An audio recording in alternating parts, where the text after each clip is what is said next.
Hello everyone, this is Devendra and today I am back with another book review. What is the first thing that comes to your mind when you hear Aghori? You might think about semi-naked or fully naked Shiva devotees who eat the flesh of dead humans and possess high temper. But is this all you know about them? Have you ever tried to know a little bit more about them? What was their contribution to the society, history, or devotion towards Shiva? I certainly did not. I have always been interested in the beautiful part of Hinduism that talks about love, respect, and dharma. But Hinduism is vast, and there are so many aspects of it that are exclusive just because Hinduism is so inclusive. I stumbled upon a thin looking guy on the streets of Gurugram selling paperback copies of some interesting books. I have been reading books for more than 15 years, and I can proudly say that I can read anything if I find the subject a little intriguing. While I was shuffling through his collection of books, my eyes fell upon Aghori, an untold story by Mayur Kalbag. I heard about this book in one of the Ranveer Arabadia's podcasts, and I could not stop myself from buying this book. The subject was interesting and the book looked appealing. I started reading it after a few days, and now I want to share my thoughts on it. Author Mayur Kalbag is a motivational speaker, leadership coach, and behavior trainer by profession. He had written two books on poetry and transitioned into book writing in 2001 after his journey to Kailash and Mansarovar Lake in the Himalayas. His true passion is in writing philosophical fiction and spiritualism. Summary: Mayur tried to take us on an exciting journey through this book. He started his journey by looking for a specific village that was famous for Aghori sadhus. He met a boy who took him to the village, and there he had a shocking encounter with some Aghoris.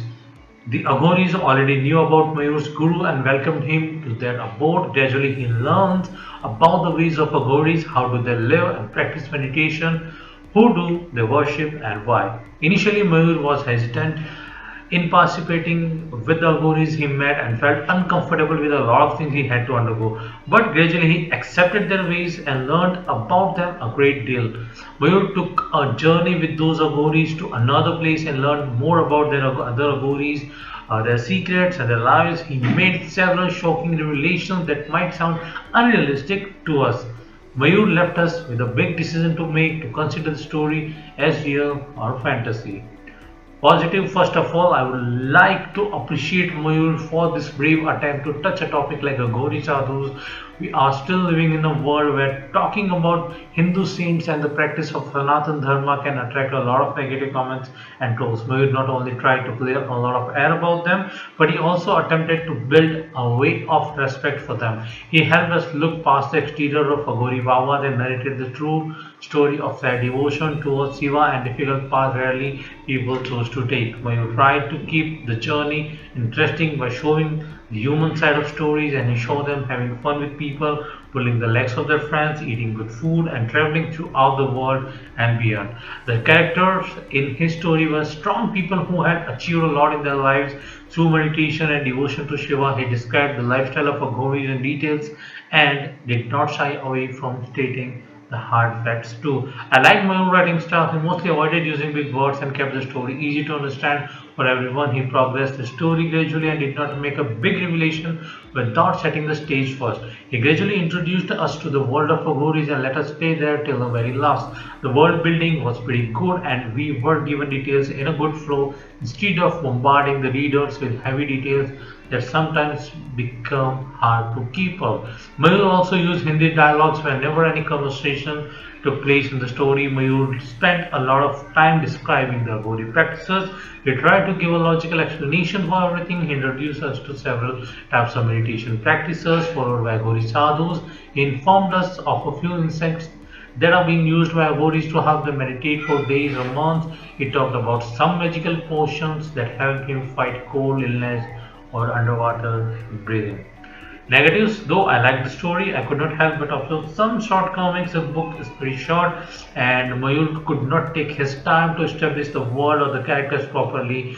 There appeared to be a hurry in moving from one scene to another. He wanted to keep surprising his readers, but he lost connection with the readers in some places. I believe the original manuscript was much bigger, but the publisher concised the book down to several notes.